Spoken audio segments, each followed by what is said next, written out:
Let me read to you, if I can, from John's Gospel, 6th chapter. It's the first, as I said earlier, of a series that we look at from the 6th chapter of John. Let me look at this with you, if I can, today, as I read from these words. Sometime after this, Jesus crossed to the far shore of the Sea of Galilee, place where so much happened.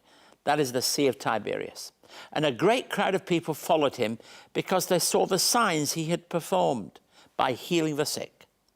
Then Jesus went up to a mountainside and sat down with his disciples. The Jewish Passover festival was near.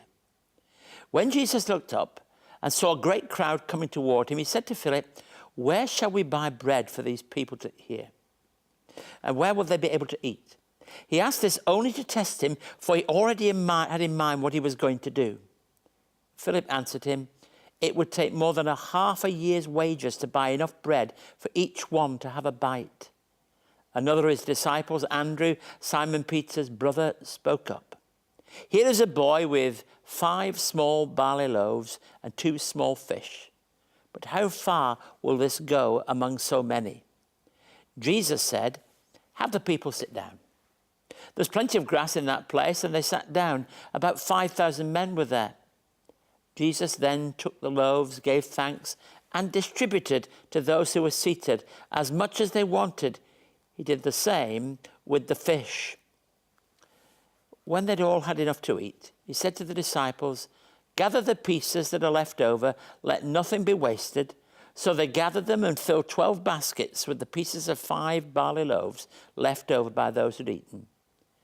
After the people saw the sign Jesus performed, they began to say, "Surely this is the prophet who is coming to the world."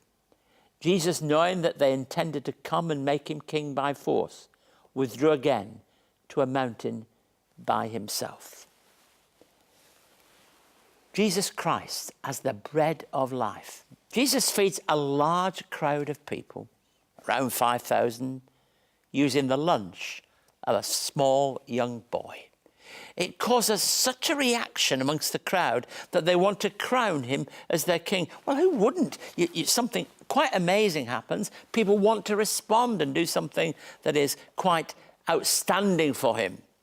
John's account emphasizes the provision and the presence of Jesus Christ. Both are important, him being there and the way in which he fed the crowd. Jesus may be providing for what will lie ahead. It may well be that this is a sign of something much, much deeper. Andrew falls into the trap of failing to see God's power. And that must have how it's been. The disciples are there. I remember being at this place not that long ago by the Galilee. You can imagine them thinking, all this crowd, what are we going to do? God's actions occur as we offer the simple resources of our lives for him to use. Number of verses from the passage. I just draw your attention to them and make comment on them. Verse 4 in the passage says something quite significant. The Jewish Passover festival was near. John's understanding of the Lord's Supper, Holy Communion, is grounded in this event. You see it. It's put into that setting. And Philip is being tested by Jesus. But it is really only a test. It tells us in verse 6. He asked him this to test him, for he already had in mind what he was going to do. So when he asked the question, where are we going to be able to buy bread for these people to eat? That question is really to the disciples. Do you know? Do you know what I'm going to do? Do you know what I'm capable of doing in this impossibly difficult situation?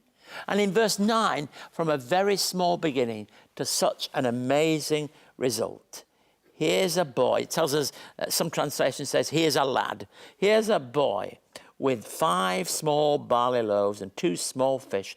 But how far will they go amongst so many? Small beginning, an amazing result. It's a faith principle in people's lives, the kind of thing Jeremiah was talking about in helping people. It's often small things that we do, words we say, situations we find ourselves, and God produces a fruit, an abundance. And the extravagance of God's provision is abundant.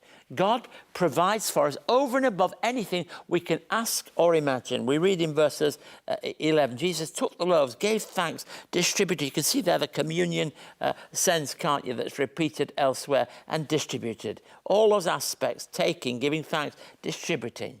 He did the same with the fish.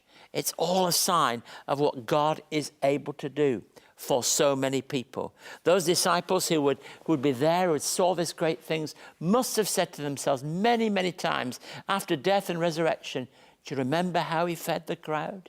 Do you remember what he did?